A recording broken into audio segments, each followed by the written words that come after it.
ભયંકર ગરમીથી ગુજરાત શેકાઈ રહ્યું છે। રાજ્યના અનેક વિસ્તારોમાં કાળઝાળ ગરમી છે। અમદાવાદમાં માથું ફાડી નાખે એવી ગરમી વરસી રહી છે। રાજ્યના અનેક શહેરોમાં ગરમીનો પારો 41 ડિગ્રીને પાર છે। રાજ્યમાં 5 દિવસ હીટવેવની પણ આગાહી છે। વિંડી મુજબ અમદાવાદમાં ગરમીનો પારો 43 ડિગ્રી પર પહોંચ્યો। અમદાવાદમાં આગામી દિવસોમાં ગરમીનો પારો 44 ડિગ્રી સુધી પહોંચી શકે છે। હવામાન એજન્સી વિંડી મુજબ રાજકોટમાં 42, સુરેન્દ્રનગરમાં 43 ડિગ્રી, વડોદરામાં 42, ગોધરામાં પણ 42 ડિગ્રી ગરમી દર્શાવી રહ્યું છે। રાજકોટથી અમારા સંવાદદાતા પરાક્રમસિંહ જાડેજા અને અમદાવાદથી અભિષેકસિંહ જોડાઈ ગયા છે। પણ સૌથી પહેલા રાજકોટની વાત કરીશું।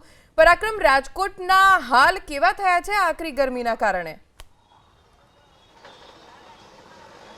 ચોક્કસ આ વખતે રાજ્યમાં સૌથી વધારે રાજકોટની અંદર ગરમી છે ને તેને લઈને જ મહાનગરપાલિકા દ્વારા આ પ્રકારની વ્યવસ્થા કરવામાં આવી છે।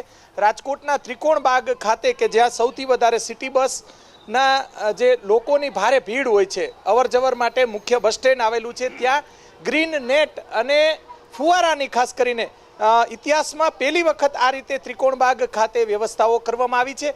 લોકો ઠંડક પણ મેળવી રહ્યા છે, પરંતુ 42 થી 43 ડિગ્રી અને 2 દિવસ પહેલા 44 ડિગ્રીને પણ પાર પહોંચ્યું હતું રાજકોટની અંદર તાપમાન। આપણી સાથે રાજકોટના નાગરિક છે, આપણે એમની સાથે વાત કરી। શું પરિસ્થિતિ છે અત્યારે રાજકોટમાં? પરિસ્થિતિ એટલે બહાર નીકળાય એવું જ નથી, એમ કહીએ તો ચાલે। અતિશય તાપ પડે છે। હવે આ તાપમાં બહાર નીકળવું એટલે અશક્ય કહેવાય એમ। છતાં પણ જો અમે અહીંયા ત્રિકોણબાગે અમે સિટી બસ સ્ટેન્ડ પર ઊભા છીએ। આ બસ સ્ટેન્ડમાં અત્યારે જે કાંઈ વ્યવસ્થા આરએમસી દ્વારા કરવામાં આવી છે એ બહુ ચાહનીય છે એમ કે હવે આવી વ્યવસ્થા અમે ક્યાંય જોઈ નથી અત્યાર સુધીમાં। અને અત્યારે જે કંઈ ઠંડક મળે છે એમાં અમને જે ગરમી પડે છે એમાં અમને બહુ રાહત મળે છે। એટલે આ રાહતમાં આટલું કામ કરવાથી અમને જે રાહત મળી છે એમાં અમે આનંદ અનુભવીએ છીએ। અને જે આ ફુવારા દ્વારા જે પાણીનો છંટકાવ થાય છે એ પણ સરસ મજાનો છે। ચોક્કસ સુંદર વ્યવસ્થા કરવામાં આવી છે। દરેક સિટી બસ છે તેની અંદર પીવાના પાણીની પણ વ્યવસ્થાઓ કરવામાં આવી છે, એ બતાવશું।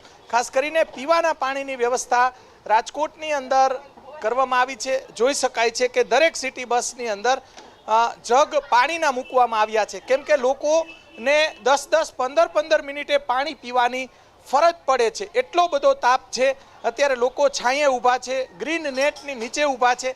હવે આ તરફ બીજા એક દ્રશ્યો બતાવશું। અહીંયા ત્રિકોણબાગ ખાતે જે સિગ્નલ છે એ સિગ્નલ પણ રાજકોટ શહેરના મોટાભાગના સિગ્નલ 1 થી 4 બંધ રાખવામાં આવે છે। લોકોની એવી માંગ છે કે 5 વાગ્યા સુધી ગરમી હોય છે, ત્યારે મહાનગરપાલિકા ઉપરાંત રાજકોટ પોલીસ દ્વારા 1 થી 5 વાગ્યા સુધી દરમિયાન આ ટ્રાફિક સિગ્નલો પણ બંધ રાખવામાં આવે, લોકો અવર જવર કરી શકે, કેમ કે બપોરના સમયે ખૂબ ઓછો ભારે તાપના કારણે ખૂબ ઓછો ટ્રાફિક હોય છે। જોઈ શકાય છે કે અત્યારે ટ્રાફિક સિગ્નલ બંધ હોવા છતાં ક્યાંય પણ ટ્રાફિક જોવા મળતો નથી। અલગ અલગ દ્રશ્યો રાજકોટની અંદર સામે આવી રહ્યા છે। રસ્તા પર લોકો નીકળવાનું ટાળી રહ્યા છે। બીજી તરફ સેવાભાવી સંસ્થાઓ છે તેમના દ્વારા છાશ અને લીંબુ પાણીની પણ અલગ અલગ વ્યવસ્થાઓ કરવામાં આવી છે।